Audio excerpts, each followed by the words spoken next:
미사 중에 휴대폰이 울리지 않도록 지금 확인하여 주시기 바랍니다.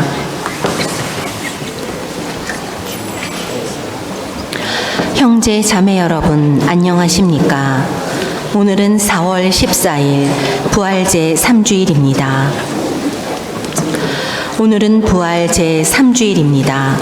부활의 기쁜 소식이 우리의 삶에 얼마나 깊이 뿌리내리고 있는지 차분히 살펴볼 때입니다. 무엇보다 부활하신 주님께서는 우리의 삶에서 어떤 어려움과 슬픔이 있더라도 하느님에 대한 믿음과 희망을 잃지 않게 하신다는 사실을 기억하여야 합니다. 부활하신 주님의 은총이 우리 삶의 순간순간에 살아 숨쉬기를 청하며 주님께서 현존하시는 성체 성사의 기쁜 마음으로 참여합시다.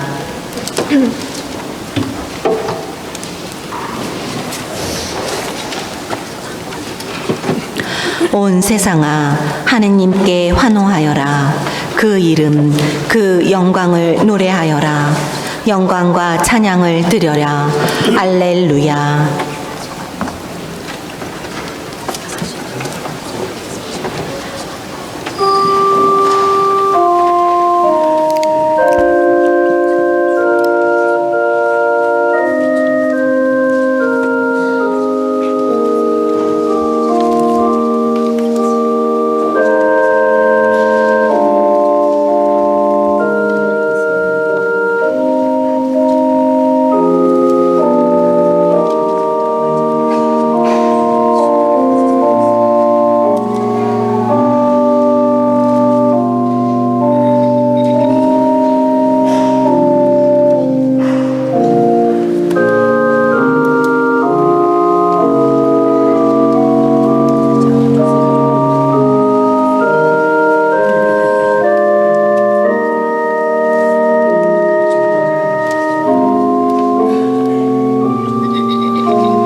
모두 일어나시겠습니다.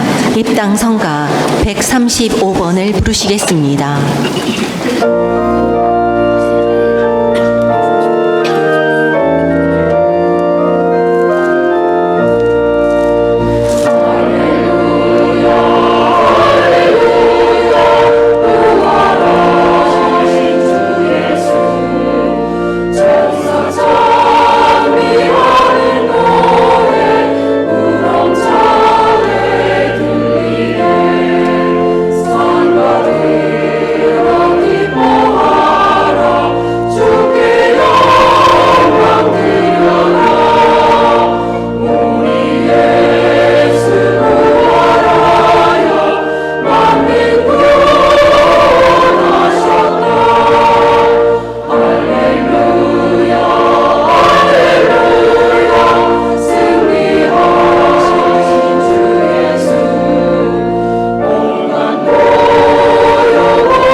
오늘 이렇게 좋은 날을 주신 하느님께 감사드리고, 이런 날 어디 놀러 가도 하나도 이상하지 않는데 이렇게 와서 미사를 함께 해주신 여러분들께 주님의 축복 가득하시기를 기도합니다.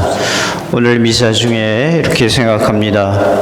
나에게 힘듦과 어려움을 주는 사람을 위해서 기도하고, 나에게 웃음과 기쁨을 주는 분에게 감사하는 마음, 기도와 감사하는 마음을 가지고 잠시 오늘 이 미사 누구를 기억하며 함께 한다고 준비합니다. 성부와 성자와 성령의 이름으로 우리 주 예수 그리스도의 은총과 하느님의 사랑과 성령의 친교가 여러분 모두와 함께, 또한 사제의 영과 함께, 형제 자매 여러분, 오늘 이 구원의 신비를 합당하게 거행하고 내 자신과 기억하는 이들을 위해 기도할 수 있도록 먼저 죄를 반성합시다.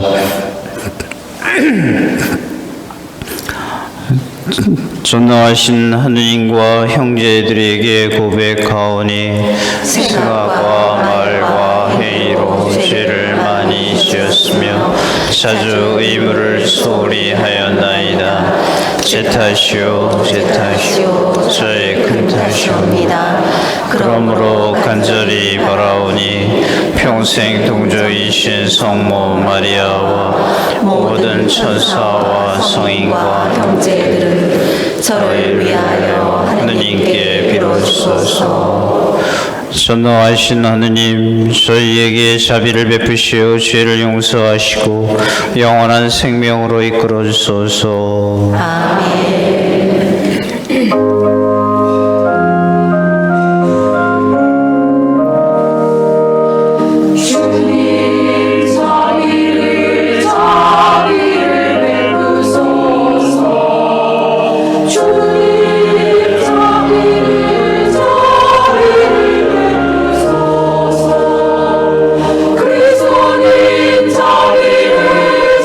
자비를 베푸소서.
기도합시다.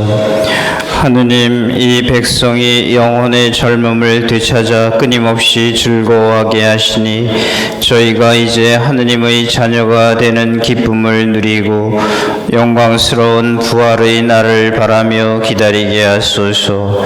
성부와 성령과 함께 천주로서 영원히 살아계시며 다스리시는 성자 우리 주 예수 그리스도를 통하여 비나이다.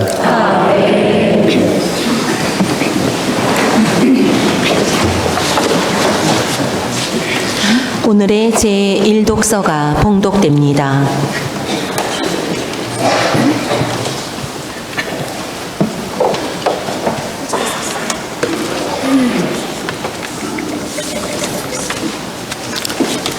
사도행전의 말씀입니다.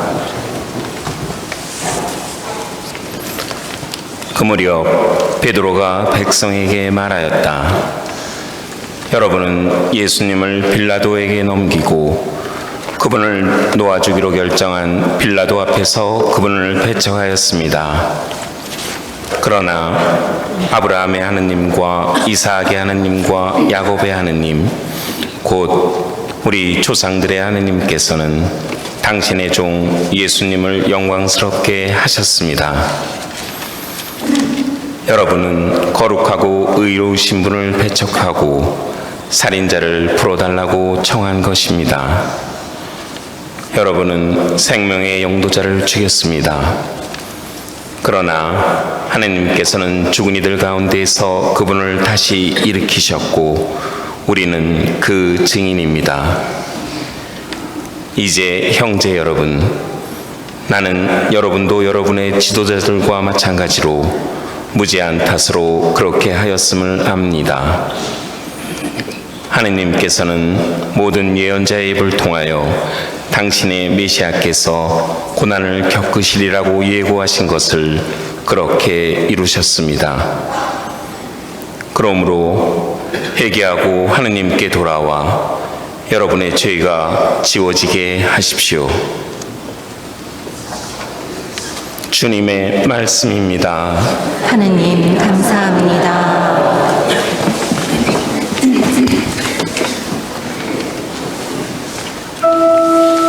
주님, 저희 위에 당신 얼굴 밝은 빛을 비추소서. 주님, 저희 위에 당신 얼굴 밝은 빛을 비추소서. 저를 의롭다 하시는 하느님, 제가 부르짖을 때 응답하소서. 곤경에서 저를 구해내셨으니 자비를 베푸시어 제 기도를 들으소서. 주님, 저희 위에 당신 얼굴 밝은 빛을 비추소서. 너희는 알아라. 주님은 당신께 충실한 이에게 기적을 베푸신다. 내가 부르짖으면 주님이 들어주신다. 주님, 저희 위에 당신 얼굴 밝은 빛을 비추소서. 많은 이가 말하나이다. 누가 우리에게 좋은 일을 보여주랴. 주님, 저희 위에 당신 얼굴 밝은 빛을 비추소서. 주님, 저희 위에 당신 얼굴 밝은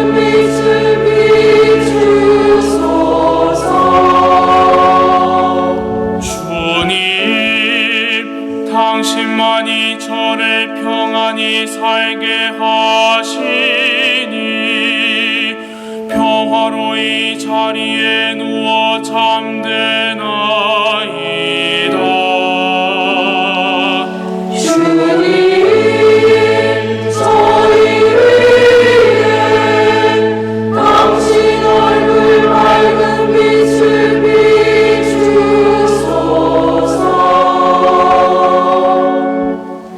오늘이 제2독서가 봉독됩니다. 요한 1서의 말씀입니다. 나의 자녀 여러분, 내가 여러분에게 이 글을 쓰는 까닭은 여러분이 죄를 짓지 않게 하려는 것입니다. 그러나 누가 죄를 짓더라도 하느님 앞에서 우리를 변호해 주시는 분이 계십니다. 곧 의로우신 예수 그리스도이십니다. 그분은 우리 죄를 위한 속죄의 제물이십니다. 우리 죄만이 아니라 온 세상의 죄를 위한 속죄의 제물이십니다. 우리가 하느님의 계명을 지키면 그것으로 우리가 그분을 알고 있음을 알게 됩니다. 나는 그분을 안다 하면서 그분의 계명을 지키지 않는 자는 거짓말쟁이이고 그에게는 진리가 없습니다. 그러나 누구든지 그분의 말씀을 지키면 그 사람 안에서는 참으로 하느님 사랑이 완성됩니다. 주님의 말씀입니다. 하느님 감사합니다.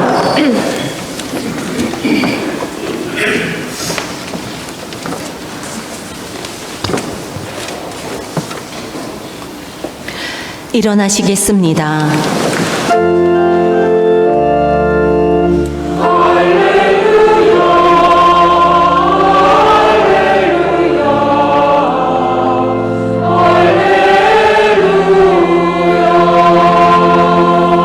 주 예수님, 저희에게 성경을 풀이해 주소서. 저희에게 말씀하실 때 저희 마음이 타오르게 하소서.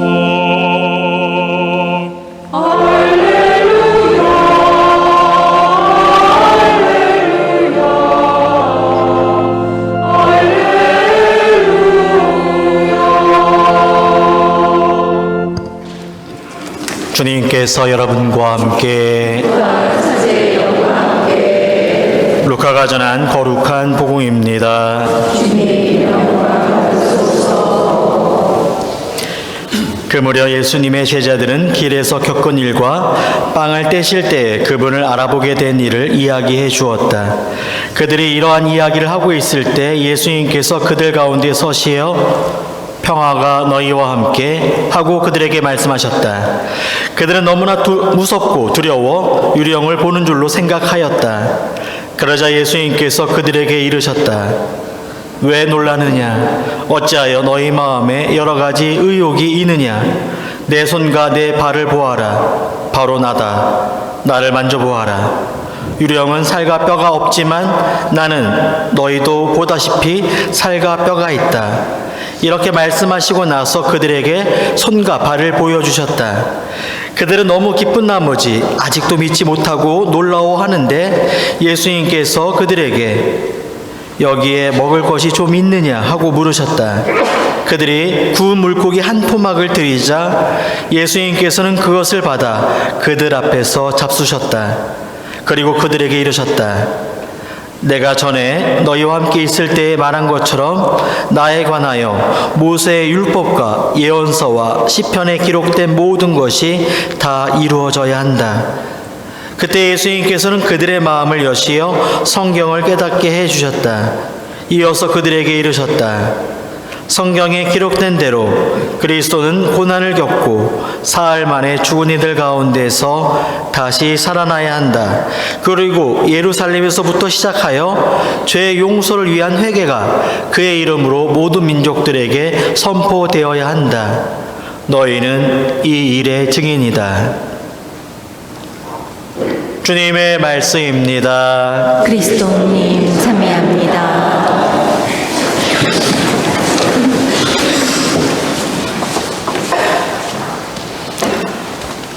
참 예수님, 구원의 기쁜 소식을 듣고 우리가 부활 대축일을 시작하고 어느덧 부활 제 3주일을 보내고 있습니다. 지난주 복음 부활 2주일 때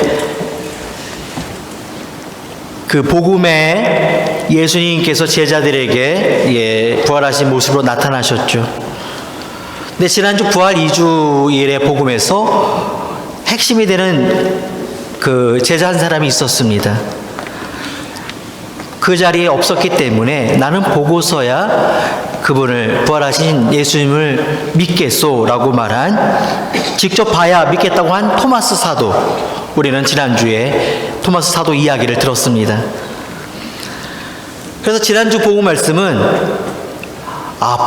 보지 않고도 믿는 사람이 얼마나 행복한가, 사람과의 관계에서 믿는다는 거, 믿는 만큼 행복해진다는 거, 부부 사이도 그렇고 어떤 친구 사이도 그렇고 성당 안에서 교우 사이도 마찬가지입니다. 믿는 만큼 행복해지는 것이고 믿지 못하는 만큼 불행해지는 것이죠. 그래서 믿는 것이 얼마나 행복한지에 대해서 지난주에는 우리가 묵상해 보았습니다. 오늘 복음도 예수님의 부활에 관한 이야기입니다. 오늘 복음은 루카복음 24장의 말씀인데, 오늘 24장 그 앞의 내용은요, 오늘 복음에는 나와 있지 않지만 예수님의 어떤 십자가상의 죽음으로 실망한 제자들이 엠마오로 가고 있었습니다.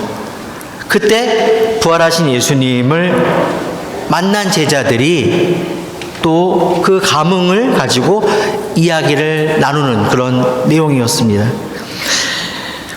부활하신 예수님을 만난 제자들은 예루살렘으로 돌아와서 그곳의 제자들과 서로 이렇게 뜨거운 감동에 대해서 어떤 증언을 하고 있었습니다.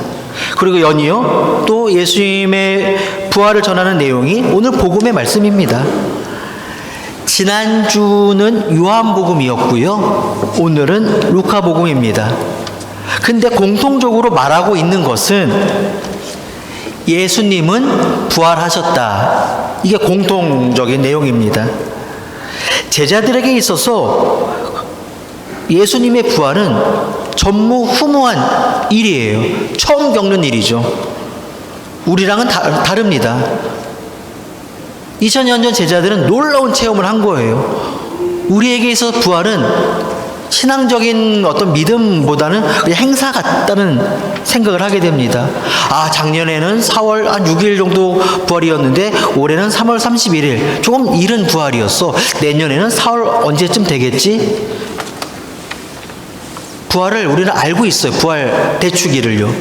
근데 부활의 어떤 신앙에 대해서는 복음에 나오는 제자들과는 전혀 다른 부활의 느낌을 가지고 있다는 것이죠. 처음에 제자들은 오늘 복음에도 나옵니다. 부활하신 예수님이 그냥 유령인 줄만 알았습니다. 차츰차츰 부활의 믿음이 생긴 것이죠. 신앙인으로서 깊어져 가고 있는 것입니다. 제자들은 예수님의 부활에 점차 조금씩 눈 떠가면서 참으로 부활하셨구나, 이분이 그리고 우리의 주님이시구나 라는 것을 확신에 차서 온 동네방네 전하게 됩니다.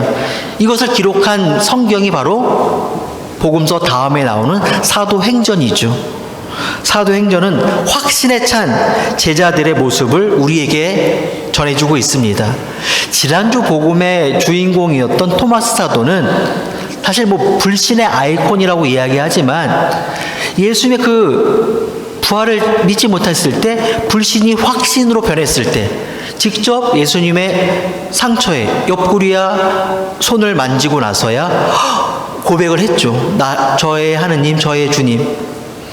다른 제자들도 예루살렘에서부터 이제 복음을 전하러 안티오키아든 시리아 쪽이든 로마로 가든 이렇게 했습니다만, 토마스 사도는 저는 가장 행복한 제자였다고 생각합니다. 예루살렘에서부터 역사적으로 실제로 제일 멀리까지 복음을 전하러 간 제자가 토마스 사도였습니다. 지금 인도의 동쪽 해안가 제일 아래에 있는 항구 도시 첸나이라고 하는 항구 도시에서 순교를 하였습니다.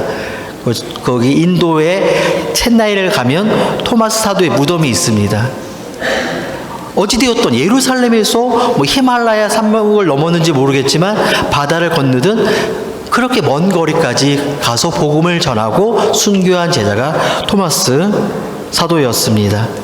자, 그러면 제자들은 이렇게 예수님에 대한 확신을 가지고 정말 부활하셨고 이분이 우리의 구세주라고 증언하기 시작했는데 부활 3주일을 지내는 우리는 어떻습니까? 주님이 부활하셨다고 기도하고 노래하고 벌써 3번째 주일을 보내고 있는데 우리는 제자들처럼 부활의 확신을 가지고 있느냐 이거죠. 신부님, 저는 사실 부활을 잘 모르겠어요. 못 느끼겠어요. 어떻게 부활이 저에게 또 무슨 의미가 있죠? 만약 이런 질문을 하고 이런 마음이 있다면 무엇이 문제인지 함께 우리가 지금 생각해 보도록 하겠습니다. 부활하신 주님을 체험하지 못하는 이유는 어디에 있을까? 그리고 그 걸림돌이 무엇일까? 일상에서가 아닌 신앙적으로 우리 연수성당 신자분들은 신앙에서 가장 큰 걸림돌이 무엇이라고 생각합니까? 신앙생활 하면서 짧은 교리 지식?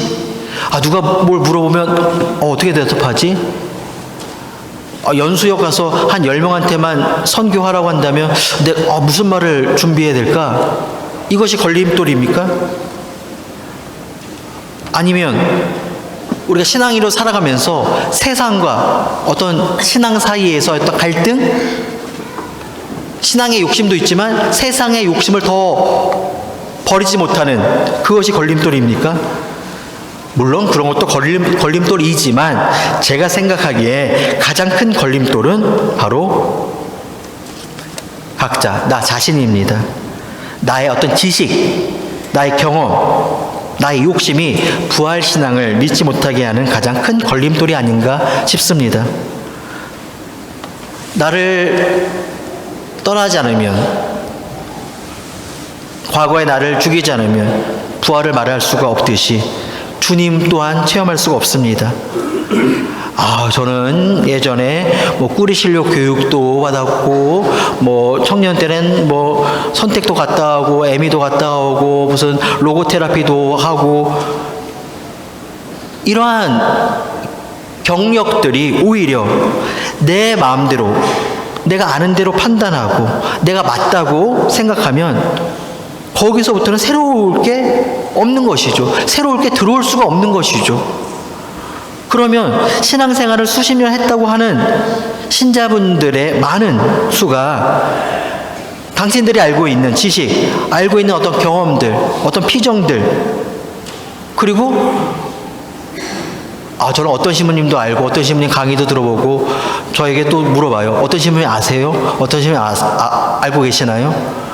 신부님, 수녀님 많이 알고 있는 것이 신앙생활에 물론 인맥이 있어서 좋을 수 있지만 그것이 부활신앙과 무슨 큰 의미가 있겠습니까? 오히려 걸림돌이 되는 경우가 많습니다.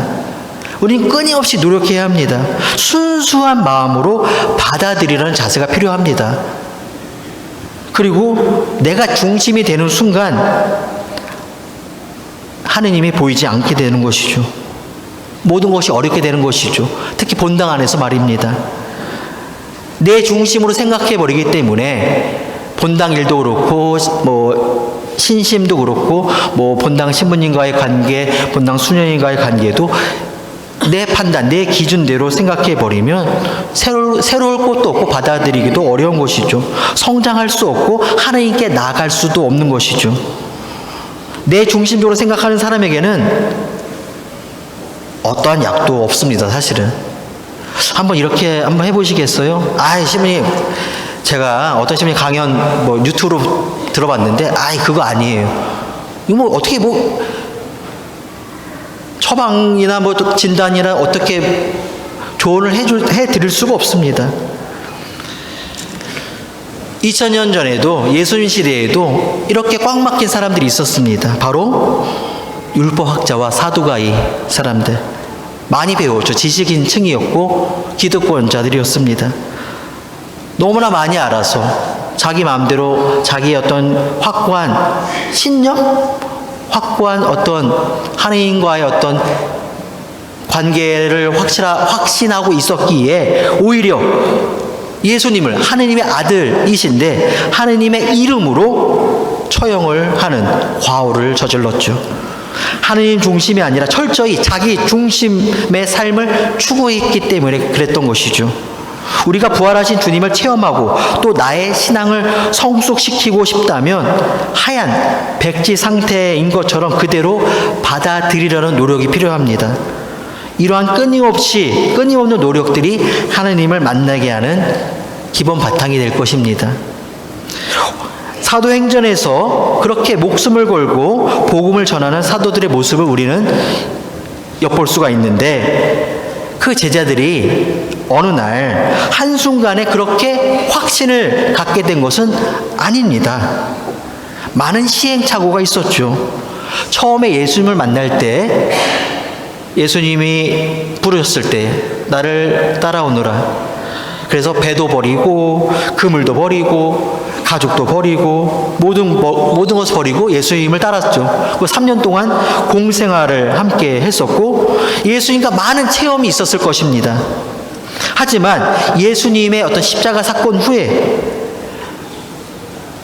자기네들한테도 어떤 죽음의 위협이 다가온다는 것을 느꼈을 때 스승님을 배반하고 꽁무니 뱉던 그 사도 요한 말고 대부분의 제자들은 그렇게 도망갔습니다. 예수님이 부활하여 제자들 앞에 나타났을 때에도 그냥 헛것을 본 것으로 착각하고 겁에 질려서 한마디도 못했던 사람들이 바로 제자들이었습니다. 그런데 어떻게 나중에 다 순교할 수 있었을까? 신앙은 서서히 성숙되어 가는 것입니다. 어느 한순간에 완성되는 것이 아니죠. 모든 것을 받아들이려고 할 때 나도 모르게 한 단계 무르익어 가는 것이죠. 어떤 득도하듯이 한 번에 깨달음이 오는 것이 신앙이 아닙니다.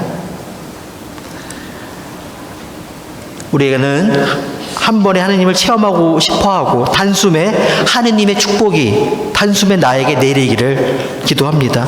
하느님, 이번 한 번만 제발 어떤 큰일을 앞두고 있는데 한 번만 도와주십시오 하다가 기도가 원하는 대로 들어주지 않으시면 하느님을 원망하고 삿대질하고 그리고 금방 잊어버리고 또 습관적으로 성당에 이렇게 미사에 참여합니다. 이것이 우리의 신앙이 아닌가 싶습니다. 자꾸 한 번에 대박 이런 것을 원합니다. 그것은 세상의 논리이지 신앙의 논리는 아닙니다. 이야기 하나 해드리겠습니다. 그냥 이야기예요. 실제로 있었던 일은 아니니까요.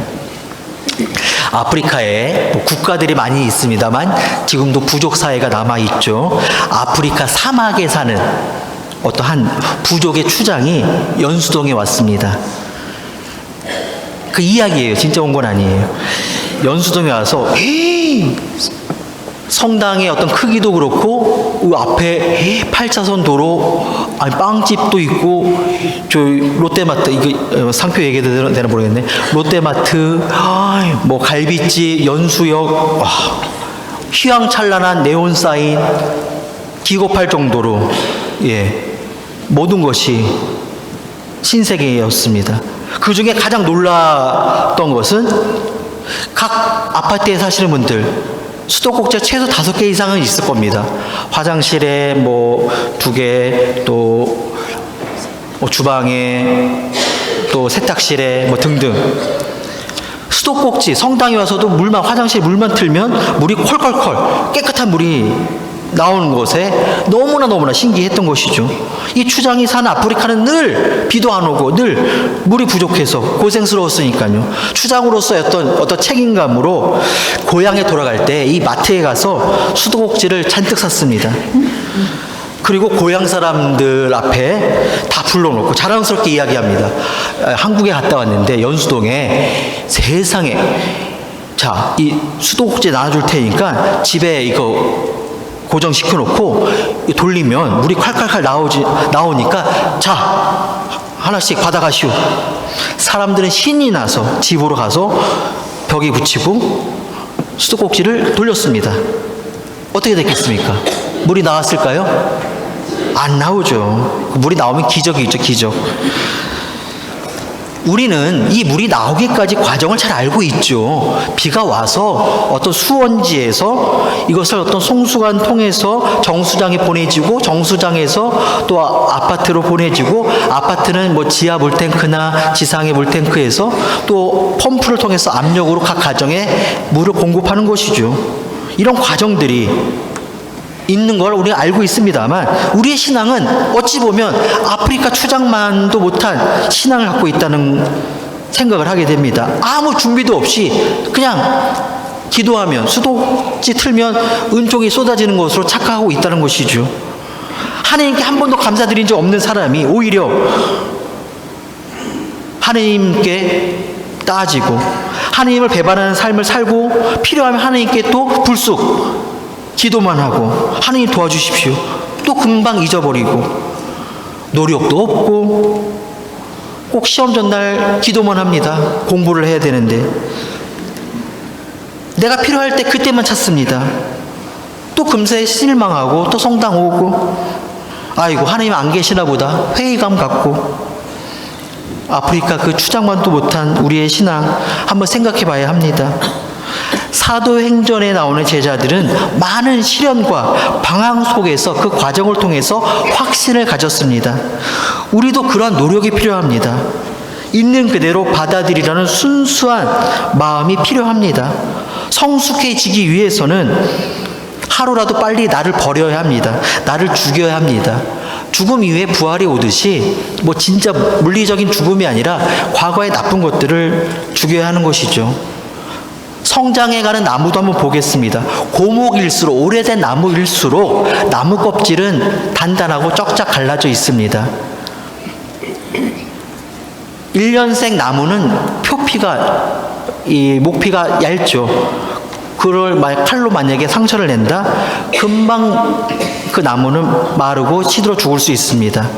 그러나 오래된 나무일수록 껍질이 뚝뚝 떨어지더라도 그 안에는 엄청난 생명력을 가지고 있습니다. 우리가 노력 없이 성숙할 수가 없는 것이죠. 있는 그대로 받아들이고 땀 흘리는 노력은 반드시 필요합니다. 그러기 위해서 우리가 필요한 건 순수해야 합니다. 받아들일 줄 알아야 합니다. 본당 신부님의 어떤 강론과 어떤 본당 지침에 대해서 딴 성당은 안 그런데 그렇게 이것저것 계산할 필요 없습니다. 순수하지 못한 우리의 마음, 하느님을 중시에 모시는 우리들은 순수한 마음이 있다면 새롭게 매년 반복되는 부활을 행사가 아닌 진정으로 부활하신 주님을 만날 수가 있고 또 더불어 이웃의 신앙이 함께 가족의 신앙이 함께 성숙해 가는 것이지요. 신앙은 그렇게 서서히 성숙해 가는 것입니다. 우리 연수동 신자 여러분, 나를 죽이는 노력이 꼭 필요합니다. 그것이 부활입니다.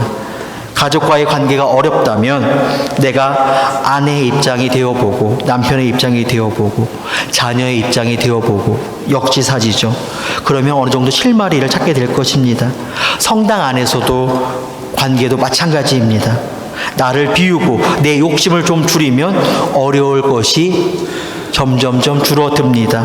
이것이 부활 신앙을 살아가는 현대인의 아름다운 모습입니다. 순수한 마음으로 하나님과 이웃을 받아들이는 그 안에서 부활하신 주님을 체험하게 되기를 바라며 오늘 부활 3주일 미사 마저 성실히 봉헌합시다. 아멘. 일어나시겠습니다.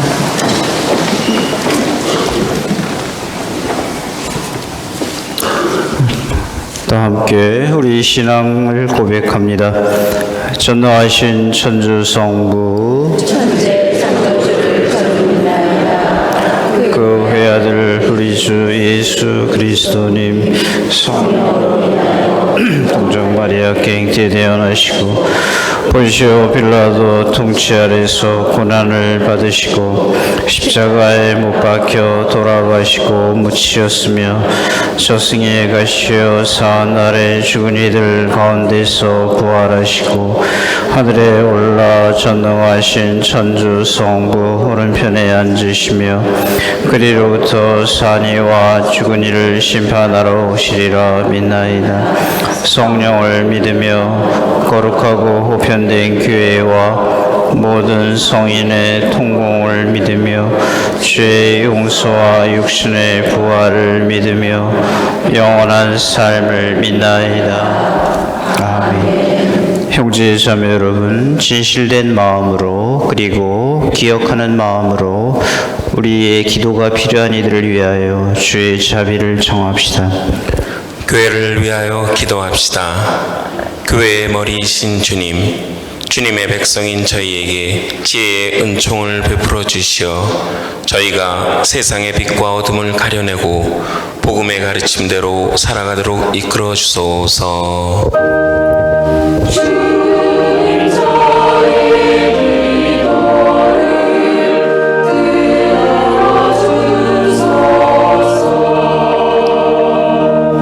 세계 평화를 위하여 기도합시다. 평화의 주님, 전쟁과 폭력으로 인간의 존엄을 잃고 있는 이 세상을 살펴주시어 생명의 소중함을 깨닫고 전쟁을 멈추고 대화로서 평화의 길로 나아가게 하소서.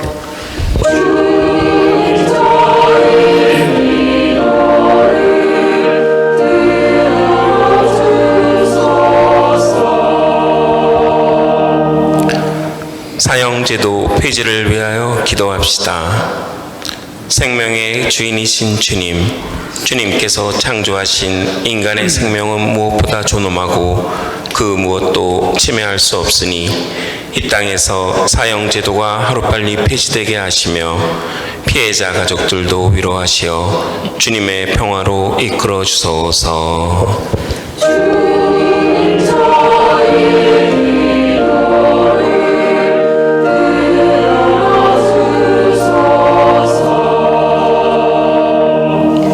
본당 공동체를 위하여 기도합시다.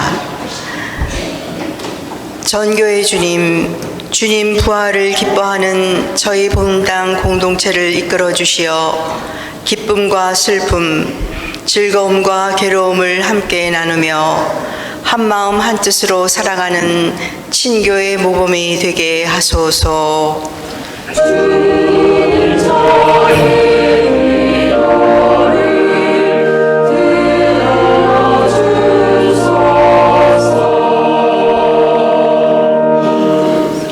또한 오늘같이 좋은 날, 이런 좋은 날씨를 주시고 함께 하시는 주님께 감사드리고 오늘은 잠시 우리의 삶을 돌아봅니다. 나에게 가장 삶을 힘들게 하고 내 마음을 미움에 차게 하는 사람 기억해 봅니다.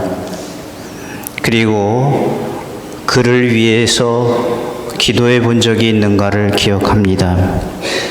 또 한 가지, 나를 기쁘게 하고 나의 삶을 행복하게 만드는 사람을 위해서도 이 시간 감사하며 기도합니다.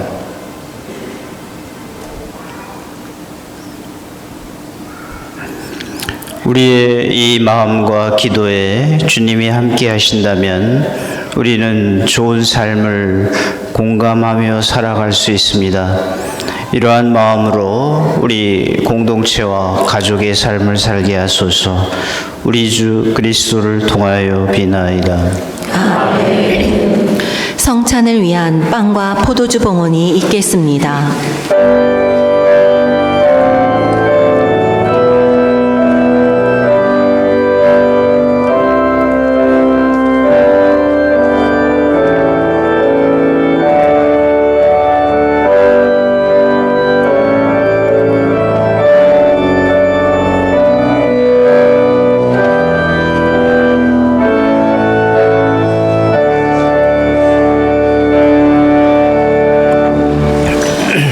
봉헌성가 216번을 부르시겠습니다.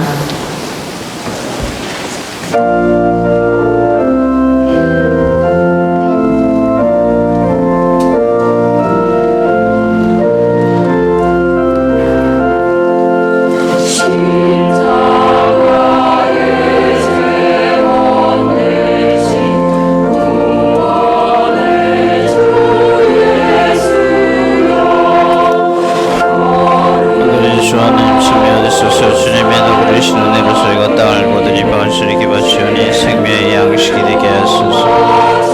그래서 주하신 그리스도의 신성에 저희도 참여하게 하소서.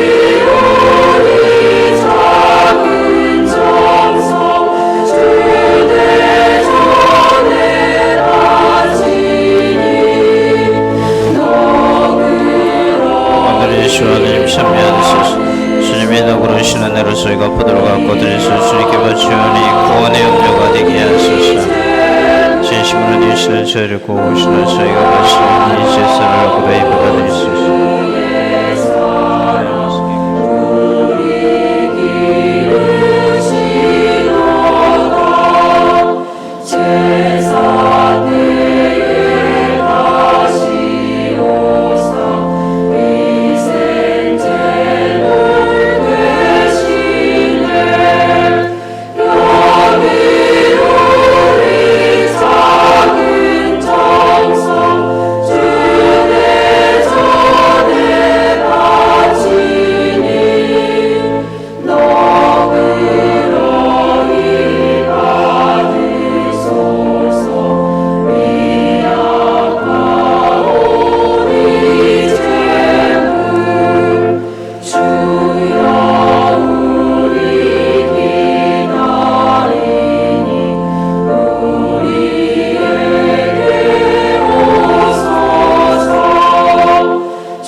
형제 자매 여러분, 우리가 바치는 이 제사를 전능하신 하느님 아버지께서 기꺼이 받아주시도록 기도합시다. 사제의 손으로 바치는 이 제사가 주님의 이름에는 찬미와 영광이 되고 저희와 온 교회는 도움이 되게 하소서. 주님, 저희에게 이토록 큰 기쁨의 원천을 마련해 주셨으니 기쁨에 가득 찬 교회가 드리는 예물을 받으시고 저희가 영원한 즐거움의 열매를 맺게 하소서. 우리 주 그리스도를 통하여 비나이다. 아멘. 주님께서 여러분과 함께 또한 사제의 영과 함께 마음을 드높이 주님께 올립니다. 우리 주 하느님께 감사합시다. 마땅하고 옳은 일입니다. 주님, 언제나 주님을 찬송함이 마땅하오나 특히 그리스도께서 저희를 위하여 파스카 제물이 되신 이때 더욱 성대하게 찬미함은 참으로 마땅하고 옳은 일이며 저희 도리요 구원의 길이옵니다. 이제 죄와 죽음은 사라지고 타락하였던 만물이 새로워지며 그리스도 안에서 저희의 생명이 온전히 회복되나이다. 그러므로 부활의 기쁨에 넘쳐 온 세상이 환호하며 하늘의 온갖 천사들도 주님의 영광을 끝없이 찬미하나이다.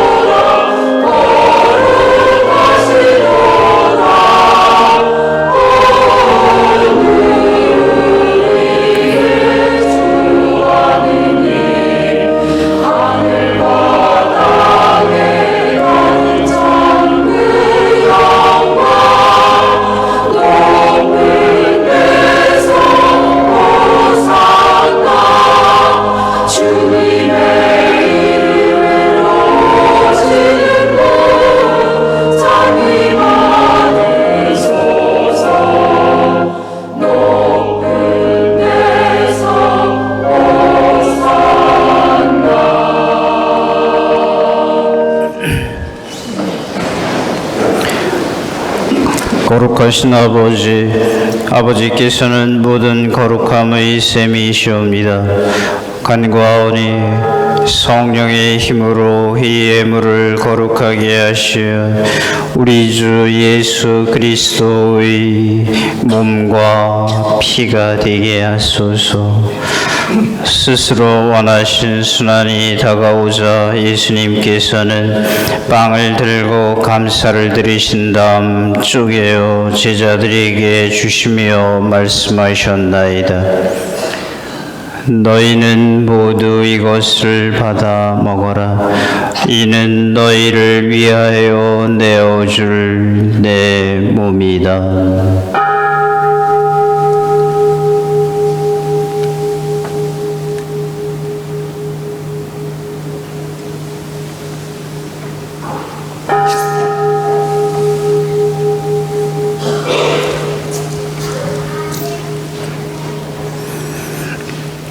저녁을 접수시고 같은 모양으로 잔을 들어 다시 감사를 드리신 다음 제자들에게 주시며 말씀하셨나이다.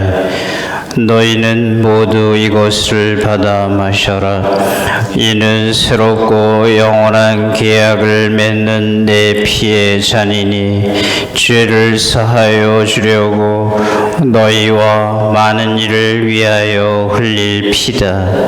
너희는 나를 기억하여 이를 행하여라.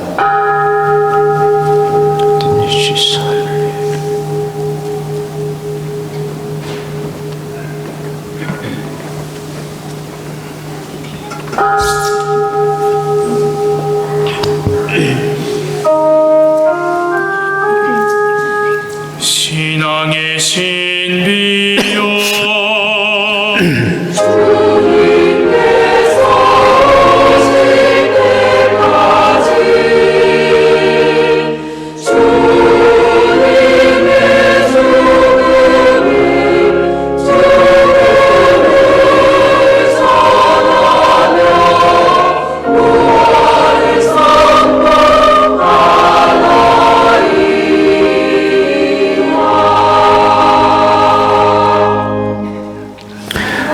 아버지, 저희는 그리스도의 죽음과 부활을 기념하며 생명의 빵과 구원의 잔을 봉헌하나이다.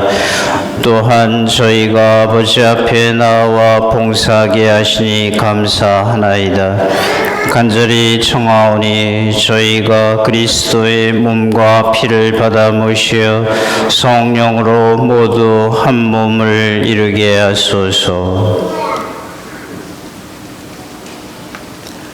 주님, 온 세상에 널리 퍼져 있는 교회를 생각하시어 교황 프란치스코와 저희 주교 요한 세례자와 모든 성직자와 더불어 사랑의 교회를 이루게 하소서. 부활의 희망 속에 고이 잠든 교우들과 세상을 떠난 다리들도 모두 생각하시어 그들이 주님의 빛나는 얼굴을 배웁게 하소서. 저희에게도 자비를 베푸시어 영혼으로부터 주님의 사랑을 받는 하느님의 어머니 복되신 동정 마리아와 그 배필이신 성 요셉과 복된 사도들과 모든 성인과 함께 영원한 삶을 누리며 성자 예수 그리스도를 통하여 아버지를 찬양하게 하소서.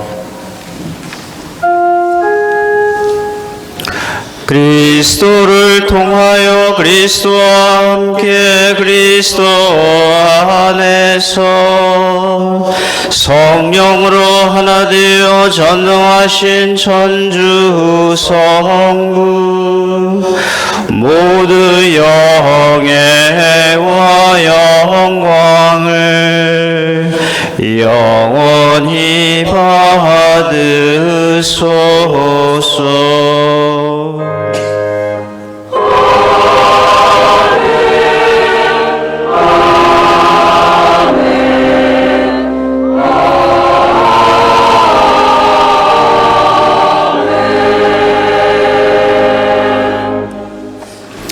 오늘 주님의 기도는 진실된 마음으로 나에게 잘못한 일을 내가 용서하오니 나를 용서해 달라는 진실된 기도를 기억하며 바칩니다. 팔을 벌리고 받아들이는 마음으로 그들을 위해 기도합니다. 하느님의 자녀되어 구세주의 분부대로 삼가하려니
주님, 저희를 모든 악에서 구하시고 한평생 평화롭게 하소서. 주님의 자비로 저희를 언제나 죄에서 구원하시고 모든 시련에서 보호하시어 복된 희망을 품고 구세주 예수 그리스도의 재림을 기다리게 하소서.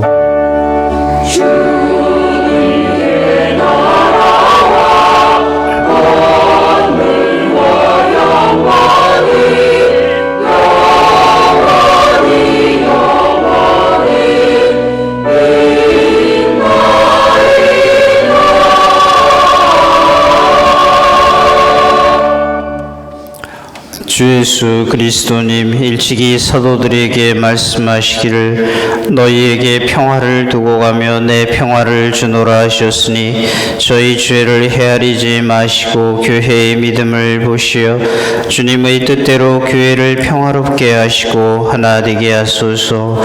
주님께서는 영원히 살아계시며 다스리시나이다. 주님의 평화가 항상 여러분과 함께. 사랑은 친절해야 합니다. 그래서 서로 친절하게 축복합니다. 평화를 빕니다.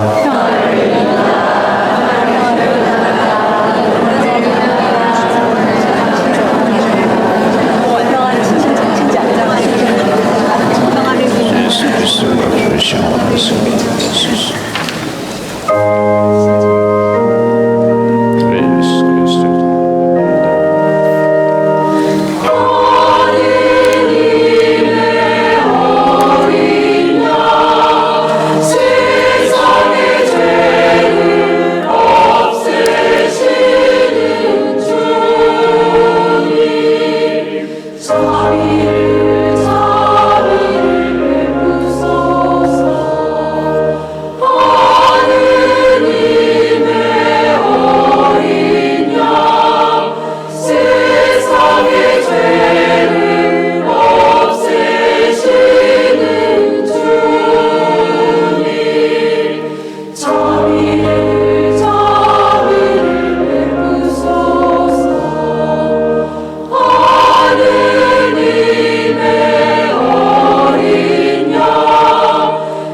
보라, 하느님의 어린 양 세상의 죄를 없애시는 분이시니 이 성찬에 초대받은 이는 복되도다.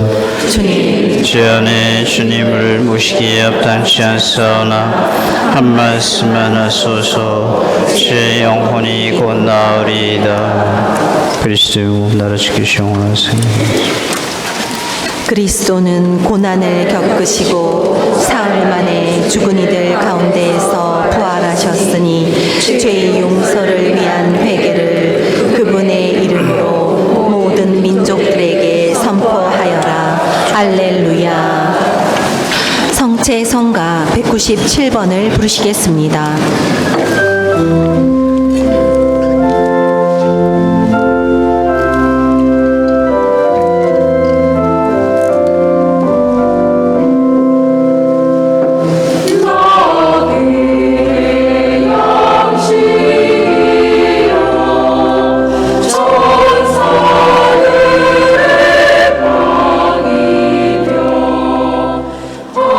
하늘에 만나요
삼성가 498번을 부르시겠습니다.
예, 성가대 오래간만에 아주 좋은 선물을 우리 신자들한테 하셨습니다.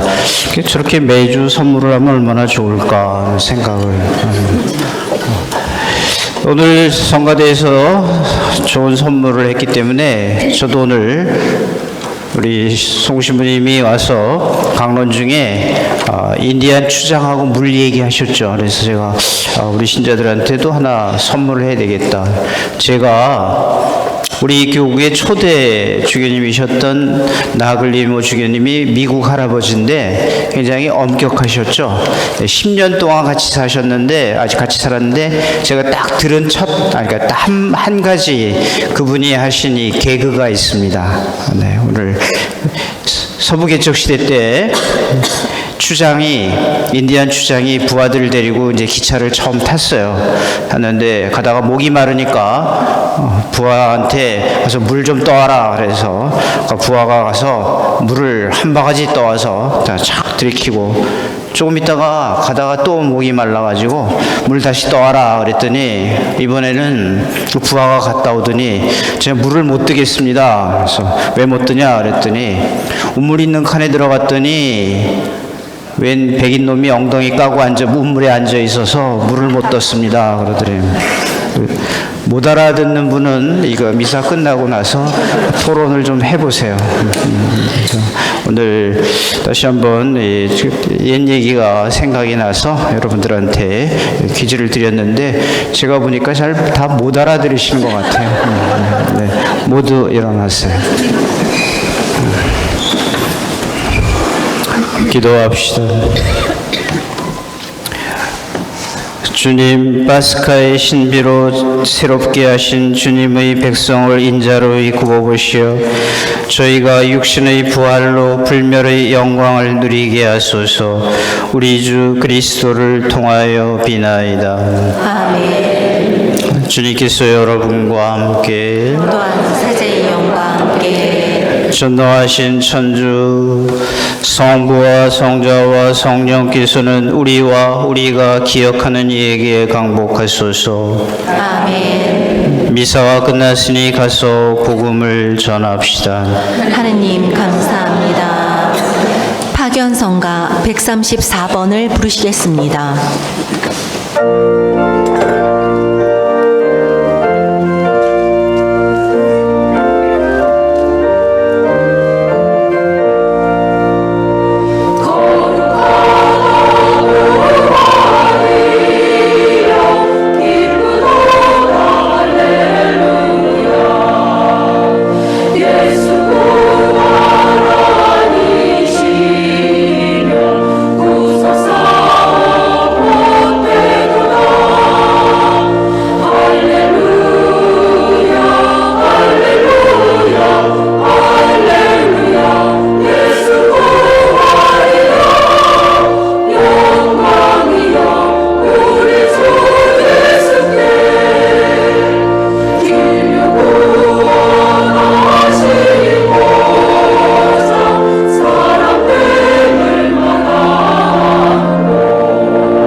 공지입니다.